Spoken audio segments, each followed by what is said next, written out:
The revamped Alucard Legend Skin is finally here to storm his way through the battlefield.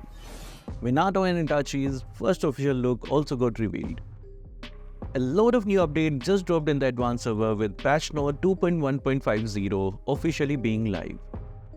So come, let's check everything that came with it. Hi guys, Kazuki here, and in this video we will look into the patch note 2.1.50 and all the new updates that came along with it. Starting with all the hero adjustments.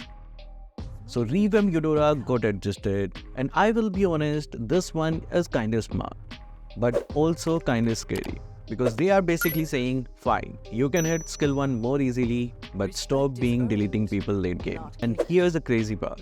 Eudora's skill 1 fan angle went from 40° to 75°. That's not a small tweak, that's double.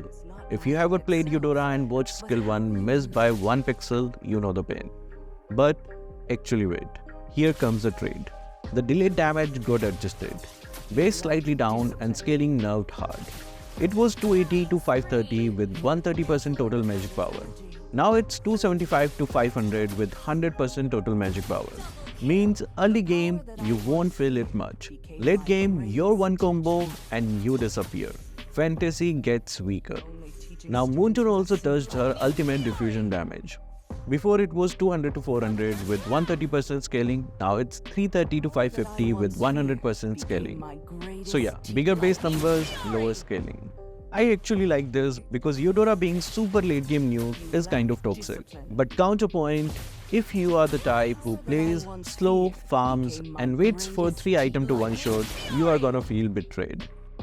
Next, Hanzo got nerfed. And bro, this is kind of nerf that changes how you play. In Hanekage form, basic attacks used to give energy like crazy. It was 45 energy for hits on heroes, turtle, lord, everything. Now, basic attack against heroes give 15 energy. But turtle and lord still give 45. I think this nerf is fair because ghost form bullying in team fights was getting stupid. But also, if you are Hanzo main, I know you are main right now. I get it. Now Marcel got buffed and it's basically a partial revert from last patch. His passive shield effect comes back. A nearby ally gets a shield equal to Klimar's true damage. And this matters more than it sounds. So yeah, Marcel becomes more team rewarding again. Leo mode got a small but useful buff. His skill 1 extra damage against creeps went from 150% to 180%. Not flashy, but this is a feels good every match buff. Because faster creeps gives faster farm, which gives earlier items and ultimately results in earlier host bullying. If you have ever played Leo mode and felt like you are late to every fight, this helps. Okay, now the one that will make people spam ranked. Saber got buffed. Not tiny buff. They basically said, okay fine, Saber can hurt again. Skill 1 orbiting sword damage went up from 55 to 105 to 75 to 125. Scaling slightly down, but who cares? Base damage is what you feel early. Then the extra damage got increased too, from 160 to 260 to 200 to 300. Again scaling down a bit, but the numbers are bigger where it matters. And they removed the extra creep damage effect, so jungle clear bonus drops. But if you are using Saber to delete squishies, this is a W. And his ultimate damage got buffed too, especially at higher levels.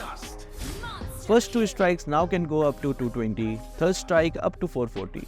So Saber's pick-off threat is back. Moving on to more changes. Frozen Sea Showdown got adjusted. First change is interesting. It used to increase damage taken when hooked. Now it increases damage taken when you are on the enemy side, which is smarter honestly.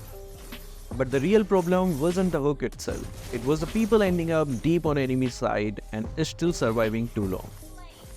They also fixed that true vision bug where the top hook stake player could keep it permanent. Good, that was annoying.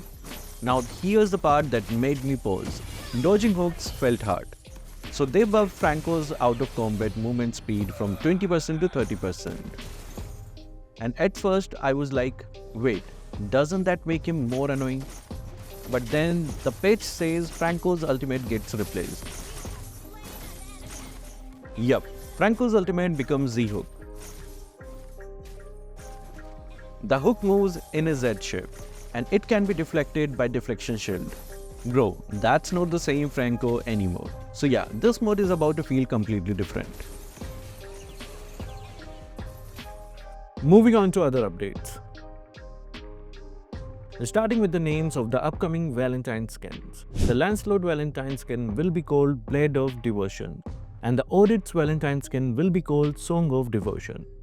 And these will be their event icons along with the head icons. Next, we have the Alucard Legend Revamp wallpaper. This will be the revamped achievement icon when you obtain the skin. Moving on, we have the upcoming custom actions featuring Fanny, Alucard, Lilia, and Nathan. Then we have the upcoming emotes. There are a bunch of them. The most awaited Naruto 2.0 event icon is now available, featuring Namikaze Minato and Uchiha Itachi. And next, we have the upcoming borders for the Alucard Legend Skin and the Valentine skins of Odette and Lancelot. And at last, we have all the new Revamped Legend icon for Alucard. Brace yourselves as the Obsidian Blade is entering the battle soon with the stunning new graphics. Doesn't his bike give full Tron vibes? And if you noticed, Alucard now has a helmet too. I guess he also got fined for no helmet.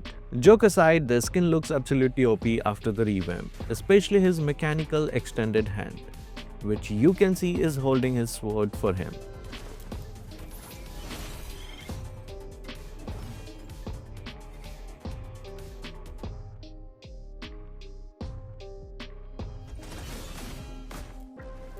When you tap on the hologram, Alucard gears up and gets ready to go on a space adventure on his bike.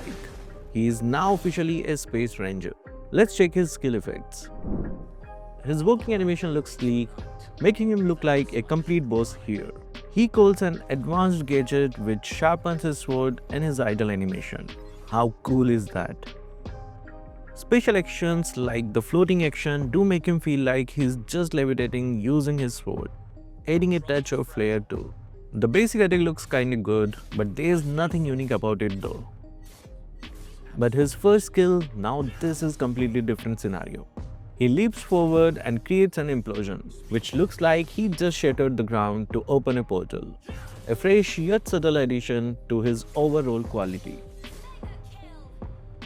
In his second skill, he swings his sword, creating a force field around him, symbolizing the AoE effect of his second skill. But the best part of their skin is his transforming ultimate. On using his ultimate, Alucard transforms into his fully geared up mode. His mechanical extension arm upgrades into the battle-ready angelic stance. And his space suit is transformed too. The sword also changes its color and is now bright, looking ready to slay enemies with red and orange neon basic attack effects. His first skill and second skill also transform into bright orange red. You can see how Alucard is flexing and taunting his newly upgraded bike in his exclusive recoil effect. Well, it changes its stance when he recoils in his ultimate state. Yes, 2 recoils in one. Unique indeed.